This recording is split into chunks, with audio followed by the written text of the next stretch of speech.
हर्षदा कहाँ है? हर्षदा आएंगे अभी। हर्षदा को दिखा के मैं जरा सा बताना चाहता था कि आप सबको नवरात्रे के ढेरों शुभकामनाएं। खैर, आप जो पैनल में सब विश कर रहे थे उनको भी प्लीज आप सबको नवरात्रि की ढेरों ढेरों शुभकामनाएं। शुरुआत कर रहा हूं एवेन्यू। जाएंगे हर्षदा के पास? आ गई नवरात्रि की ढेरों शुभकामनाएं सभी को। फाइनली। हर्षदा ने कहा है कि रोज वर्किंग डेज पे कलर कोडेड मैच करके आपको नजर आऊंगी ऐसे ही। आज वाइट थे ना। आज आज वाइट वाइट का है। डे, अच्छी लग रही है।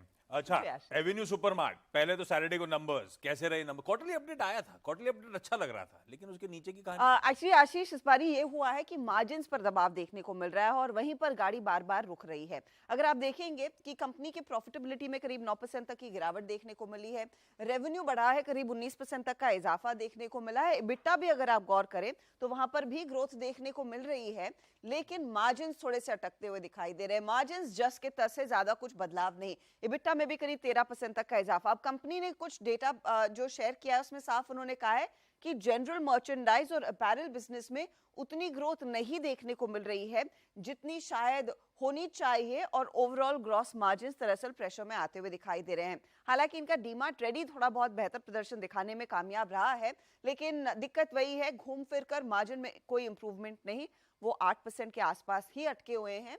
और इस पर आप देखिएगा, जेफरीज की एक रिपोर्ट आई है। हालांकि जेफरीज ने करीब 150 रुपए अपना टारगेट जरूर बढ़ाया, 3850 का टारगेट रखा है, होल्ड की रेटिंग है। एवेन्यू सुपरमार्ट रखिए रडार पे, दिक्कत वाला, क्योंकि जो टॉप लाइन अच्छी लग रही है वो तो क्वार्टरली अपडेट जब आए थे, इन्होंने जब शेयर करे थे महीने की शुरुआत में, तो पता ही था कि टॉप लाइन अच्छी परफॉर्म करेगी। जो नहीं पता था वो नीचे की तस्वीर थी, ऑपरेशनल परफॉर्मेंस, प्रॉफिटेबिलिटी का आंकड़ा, दोनों गड़बड़ा गए, मार्जिन कॉन्ट्रैक्ट कर गए, जो हर्षदा मेंशन कर रही है। ऐसे में बहेती साहब, Avenue supermart, D mart chart पे कैसा प्लीज, क्या करोगे आप? जी आशीष जी, ओवरऑल चार्ट पे स्ट्रक्चर तो काफी अच्छा है। फ्राइडे को हमें एक अच्छा मूव देखने मिला था। हमें लग रहा है कि कोई गिरावट आती है तो जरूर एक खरीदारी के लिए इसमें स्पेस बनेगा। तो कोई डिप में बाइंग करने की सलाह है। जिनके पास लॉन्ग है वो 3850 का एक स्टॉप लॉस बनाकर लगाकर इसमें बने रहे। जिस तरह का स्ट्रक्चर है, हमें लगता है शायद इसमें 4000 तक के लेवल देखने मिल सकते हैं।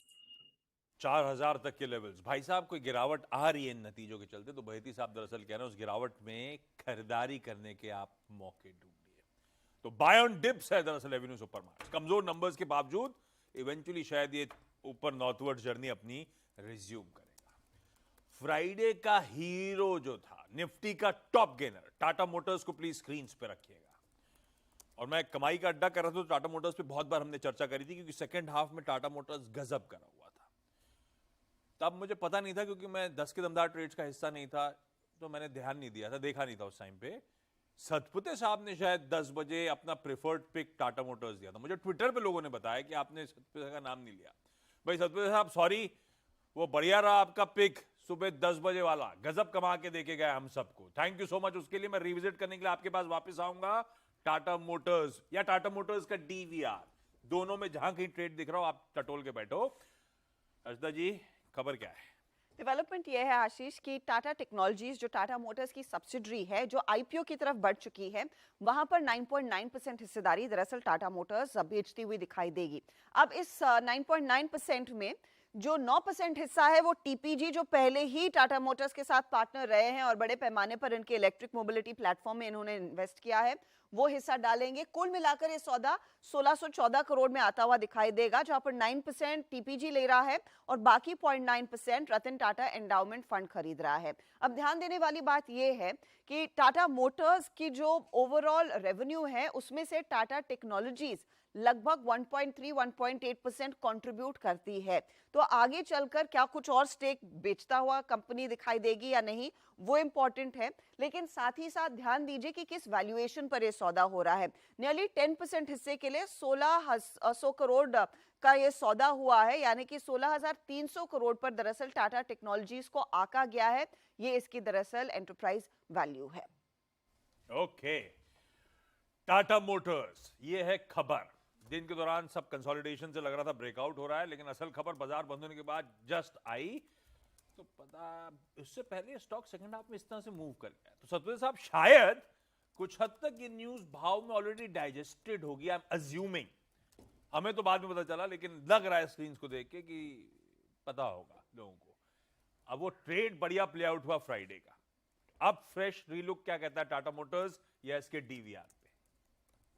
क्योंकि जी देखिए टाटा मोटर्स फ्राइडे में अगर आप इसका डेटा देखें तो फ्राइडे यहाँ पे 10% का ओपन इंटरेस्ट का जंप है। वॉल्यूम्स देखें तो वॉल्यूम्स ऑलमोस्ट डबल हो चुके हैं, तो मुझे लगता है आज डिप भी आता है तो इसमें फिर से बाइंग होगी। इसमें बाइंग इंटरेस्ट अच्छा है।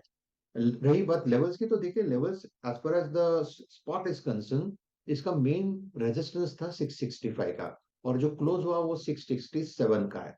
तो आज के लिए इंपॉर्टेंट होगा 665। अगर ये 665 का लेवल टाटा मोटर मेंटेन करता है, जिसके चांसेस प्रोबेबिलिटी बहुत ज्यादा है, देन इन दैट केस जो नेक्स्ट टारगेट होगा वो रहेगा कम से कम 700 का। लेकिन ट्रेड के हिसाब से अगर आप थोड़ा डीवीआर पे भी नजर रखें तो मुझे लगता है डीवीआर का टारगेट बनता है 460, 465, 442 का क्लोज है। जो भी डिप मिले इसमें बाय करें, स्टॉप लॉस रखें 430 का। बिल्कुल। कल एक्चुअली स्टॉक ने फ्रेश हाई हिट किया फ्राइडे को रादर, और इसका एक ट्रैक रिकॉर्ड रहा है। अगर आप पिछले 4 महीने का चार्ट देखें, इसमें एक ब्रेकआउट आना शुरू हुआ था 420 430 के बाद से।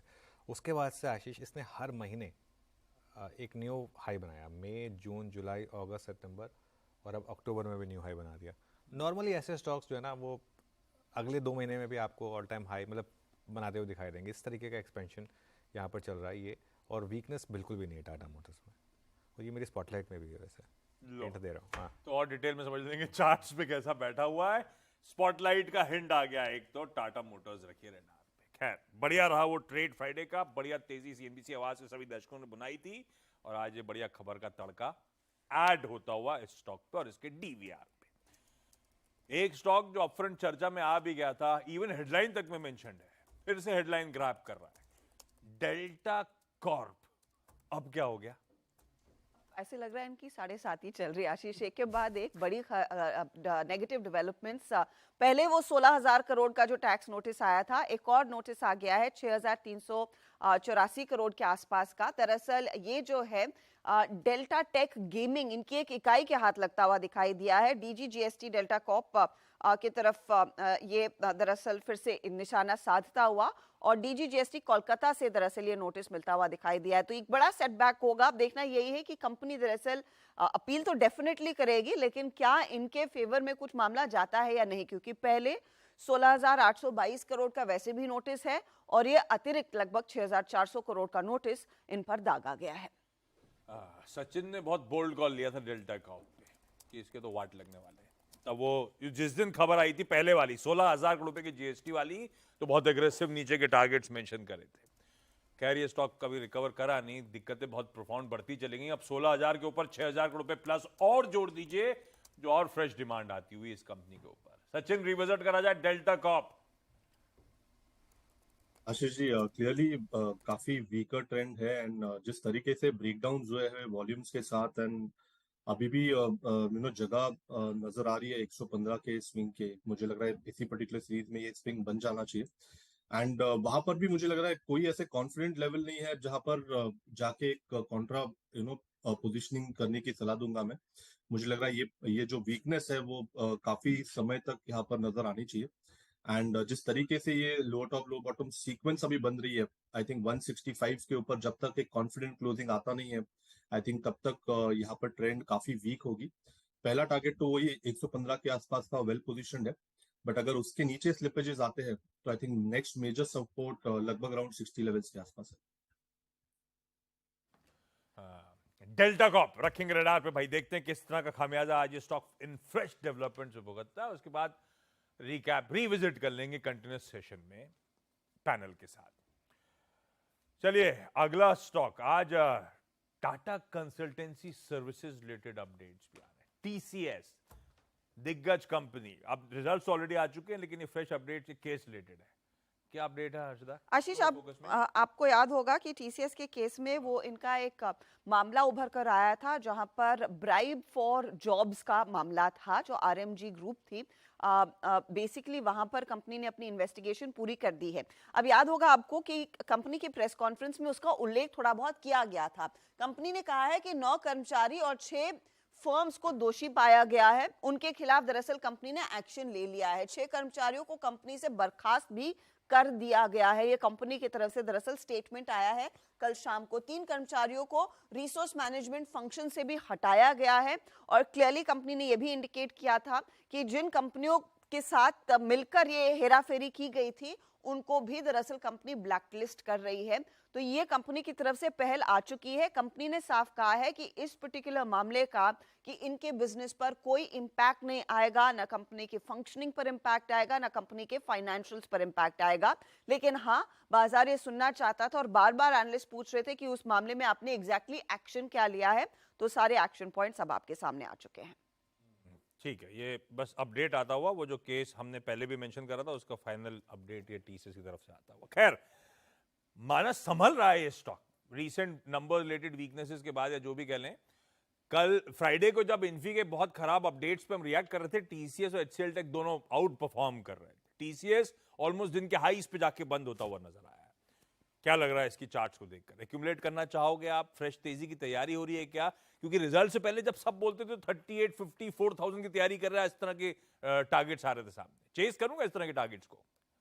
देखिए आशीष जी, पहले से ही स्ट्रक्चर पॉजिटिव है क्योंकि हायर टॉप्स हायर बॉटम्स पहले से ही बन रहे हैं। 2-3 दिनों में गिरावट देखने को मिली थी, लेकिन लास्ट सेशन में 20 डे मूविंग एवरेज को स्टॉक ने रीगेन कर लिया था और जो हायर टॉप्स हायर बॉटम्स का ट्रेंड है वो अभी भी इंटैक्ट है। वीकली चार्ट को देख के लग रहा है कि शायद ये 3750 की तरफ जाने की कोशिश करेगा। करंट लेवल से भी 200 रुपए का देखने को मिल सकता है। तो बिल्कुल एक्यूमुलेट करना चाहिए और स्पेशली जब तक 3450 के ऊपर स्टॉक ट्रेड करता रहे, हर गिरावट पे खरीदारी करिए। ये है टीसीएस की कहानी भैया। चार्ट स्ट्रक्चर बढ़िया पॉजिटिव है। फ्राइडे को बहुत बढ़िया मूव्स, दिन के हाईस पे क्लोज, और आज खबरों का तड़का कर दीजिए ऐड। हाँ, एक ही दिक्कत है, थोड़ा सा नैस्डैक वीक था, पर आज सुबह के फ्यूचर्स यूएस के थोड़ा सा संभलने की लगातार कोशिश करते हुए। अच्छा, एक रिजल्ट डिस्कस कर लिया, वो डीमार्ट एवेन्यू सुपरमार्ट का, क्योंकि उसको अलग से डिस्कस करना जरूरी था। लेकिन इसके अलावा बाकी के रिजल्ट जो हजदा इस वीकेंड में आए, कंपनियों पर आज मार्केट रिएक्ट करेगा। दालमिया भारत के साथ शुरुआत करते हैं आशीष, जो वैसे भी एक वायदे बाजार का स्टॉक है। यहाँ पर प्रॉफिटेबिलिटी में अच्छी खासी वृद्धि देखने को मिली है। 124 करोड़ का मुनाफा आया है, अनुमान था 82 करोड़, तो बाय फार एक बहुत ही बड़ा बीट है। 121% का इजाफा। रेवेन्यू फ्रंट पर 6% की ग्रोथ, 3049 करोड़ के आसपास ये फिगर आता हुआ। 3230 करोड़ था वो एक्सपेक्टेशन, वहां पर हल्का सा मिस है। 55% इनकी दरअसल EBITDA में ग्रोथ है। मार्जिन 13% से बढ़कर 18.5% पर आए हैं, वहां पर भी अच्छी खासी स्थिति है। और EBITDA पर टन एक्सपेक्टेड था 878 करोड़ पर, ये 955 रुपीज प्रति टन के आसपास आता हुआ दिखाई दिया है। और वॉल्यूम्स में भी 6.6% तक की दरअसल बढ़त देखने को मिल रही है। बोर्ड ने साथ ही सीमेंट ग्राइंडिंग कैपेसिटी करीब 0.5 MTPA से बढ़ाने का फैसला ले लिया है। इसके अलावा आप ध्यान दीजिएगा कुछ और कंपनियों पर। एक तो टेक्समैको रेलवे। अब टेक्समैको के केस में नंबर्स अच्छे हैं, अच्छा परफॉर्मेंस देखने को मिला है। रेवेन्यू 66% बढ़कर 805 करोड़, मुनाफे में भी अच्छा खासा इजाफा। EBITDA 76% बढ़ता हुआ, मार्जिन्स भी इंप्रूव होकर 9% के ऊपर आए हैं। लेकिन साथ ही कंपनी ने यह ऐलान किया है कि इनकी रेलवे और ग्रीन इंफ्रा की जो इकाई है, जो बिजनेस है, उसे वो डीमर्ज करेंगे। और डीमर्जों के लिहाज से रेशियो भी निकल कर आया है, लगभग 3 शेयर आपको मिलेंगे हर एक पर। अब उस ब्रेकअप में आप देखिए, रेल और ग्रीन में इनफैक्ट इस बारी डी ग्रोथ देखने को मिली थी। रेवेन्यू ग्रोथ -26% है, EBITDA ग्रोथ नेगेटिव आई है, लेकिन हेवी इंजीनियरिंग और स्टील एंड फाउंड्री बिजनेस में अच्छी खासी ग्रोथ देखने को मिली है। और ये पेरेंट कंपनी का हिस्सा बनेगी। रेल और ग्रीन अलग से निकल कर आएगी, डीमर्ज होगी, वो इवेंचुअली लिस्ट भी होगी।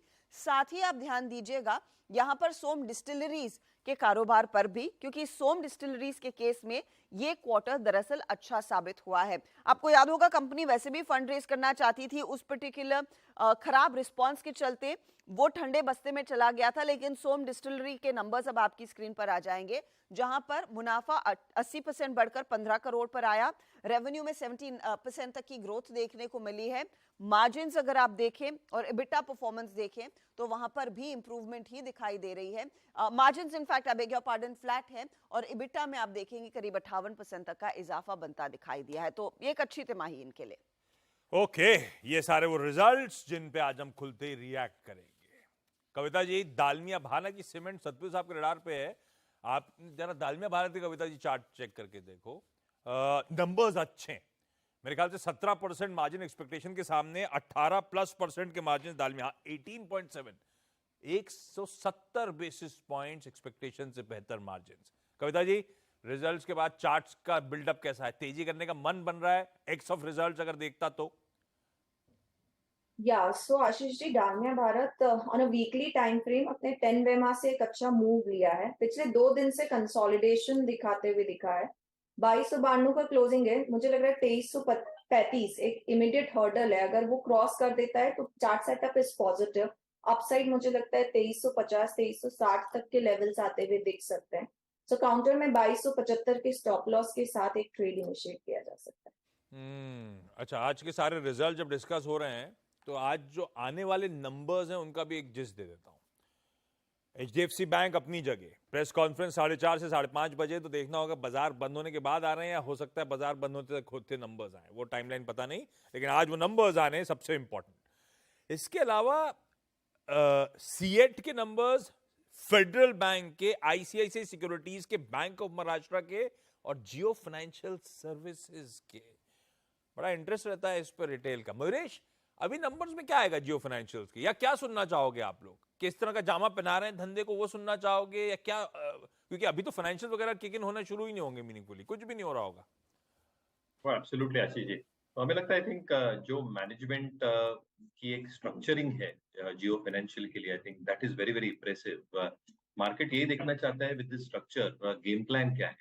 ऑब्वियसली आई थिंक एक जो ब्लूप्रिंट सबको मिली है एजीएम से कि they are probably going to target the whole of India. जो डिस्क्रिशनरी स्पेंडिंग है, कंज्यूमर ड्यूरेबल लोन्स है, जो लो लाइन फ्रूट है, स्पेसिफिकली उनकी जो जियो या रिटेल ऑपरेशन से जो डेटाबेस है उनको मिलेंगे, और जो ओमनी प्रेजेंस है रिटेल स्टोर से भी और डिजिटल ऑपरेशन से भी, आई थिंक ये बहुत इंपॉर्टेंट फैक्टर और पहलू बनता है, क्योंकि एक डेटाबेस मिल जाता है। दूसरा आई थिंक ग्रोथ के लिए एवेन्यूज मिल जाते हैं जो रेडीमेड बनाए हुए हैं। तो आई थिंक ये सिनर्जीज जो है एग्जिस्टिंग बिजनेसेस के साथ, ये अच्छी खासी ग्रोथ प्रोवाइड कर सकते हैं। बट ये कौन से बिजनेस को टारगेट कर रहे हैं? आई थिंक जो इंश्योरेंस बिजनेस की इन्होंने बात की थी, asset management business with BlackRock का, इसमें क्या प्रोडक्ट निकल के आएंगे, ये सारी चीजें देखना चाहेगा मार्केट, और फिर भापेगा कि with this entries AUM growth accumulation अगले 3, 4, 8 तिमाहियों में कितनी हो सकती है और कितनी कंसिस्टेंटली फिर नंबर्स पे रिफ्लेक्ट होगी। मुझे लगता है आई थिंक एक स्ट्रक्चरल जो आउटलुक होगा, ये मार्केट प्रॉब्ली ये सारे पहलुओं पे देखना। तो देखते हैं किस तरह का जामा होता है, किस तरह का आउटलुक शेयर करते हैं। फ्राइडे को जाते जाते जियो फाइनेंशियल अपने रिजल्ट से पहले स्पाइक दिखा रहा था। खैर, जियो फाइनेंशियल की चर्चा हुई तो ध्यान रखिएगा, जिस ग्रुप का हिस्सा CNBC आवाज ये चैनल है, उसी ग्रुप का हिस्सा जियो फाइनेंशियल भी है। कोई भी चर्चा होती है इस प्लेटफॉर्म पे तो वो डिस्क्लेमर, आप इंडिपेंडेंट फाइनेंशियल एडवाइजर, किसी वित्तीय सलाहकार से एक बार विचार विमर्श कर लें, तब डिसाइड करें ट्रेड करना है, इन्वेस्ट करना है या नहीं करना है। गावा सर, 2 स्टॉक्स का चार्ट चेक। एक तो क्योंकि आप जियो फाइनेंशियल बहुत पैनी नजर रखते हो, ट्रैक करते हो, ऑफ लेट थोड़ा सा पस्त पड़ा हुआ है, और दूसरा जिसका इंपॉर्टेंट नंबर आना है अदर देन HDFC बैंक, वो है फेडरल बैंक। चार्ट्स पे इनमें से किसी में कोई ट्रेड वेड है, कुछ ले रहे हो आप? देखिए, जियो फाइनेंस मुझे लगता है जैसे गिरावट आ रही है, इस गिरावट में कुछ वीकनेस नहीं है, लगता है इसमें थकान की गिरावट है। तो ये जगह है खरीदने की, लेकिन उसका नजरिया लंबा होना चाहिए। ये आज लिया कल बेचा परसों बेचा, वो नहीं होना चाहिए। लेने की जगह अच्छी है, 224 पर ट्रेड कर रहा है जियो फाइनेंशियल। पॉसिबल है कि गपमूव मिलेगा, 260 भी चला जाएगा, वहां पर थोड़ा रेसिस्टेंस आएगा, ये इर्द गिर्द चलता रहेगा। एक बार वो 260 पार कर ले, फिर तो अच्छी तेजी आएगी, फिर लॉन्ग टर्म के लिए ये स्टॉक बढ़िया है। और दूसरा बताया आपने फेडरल बैंक, पर फेडरल बैंक की बात करें तो यहाँ पर स्ट्रक्चरली पॉजिटिव है, 145 के आसपास बहुत ही स्ट्रॉन्ग सपोर्ट जोन है, बाई मोड पर है, ट्रेड कर रहा है 149.50 के आसपास।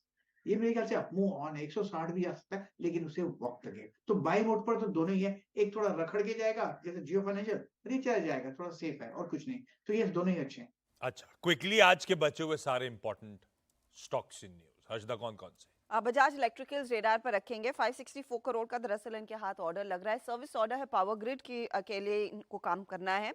दरअसल 4 kV का एक नई ट्रांसमिशन लाइन, दो ट्रांसमिशन लाइंस पर दरअसल इनको काम करना है पावर ग्रिड कॉर्पोरेशन के लिए। इसके अलावा स्किपर रेडार पर रखेंगे। 588 करोड़ का डोमेस्टिक और इंटरनेशनल मार्केट से दरअसल इनके हाथ ऑर्डर्स लगते हुए दिखाई दिए हैं। डोमेस्टिक में TND बिजनेस के 468 करोड़ के ऑर्डर हैं, और साथ ही साथ इंटरनेशनल के लिए करीब 120 करोड़ के ऑर्डर है। कुल मिलाकर स्किपर को हाथ 588 करोड़ के ऑर्डर लगते हुए दिखाई दे रहे हैं। अब आते हैं M&M के सितंबर बिजनेस अपडेट पर, फिर सनटेक रियल्टी का बिजनेस अपडेट भी आपकी स्क्रीन पर लेकर आएंगे। M&M के केस में कंपनी कह रही है सितंबर के महीने में करीब 22% प्रोडक्शन बढ़ी है। 79,410 यूनिट्स इन्होंने मैन्युफैक्चर की। टोटल सेल्स में 18% तक का इजाफा देखने को मिला है। सितंबर के ही महीने में एक्सपोर्ट्स पर दबाव है, 4.5% तक का डिप देखा गया।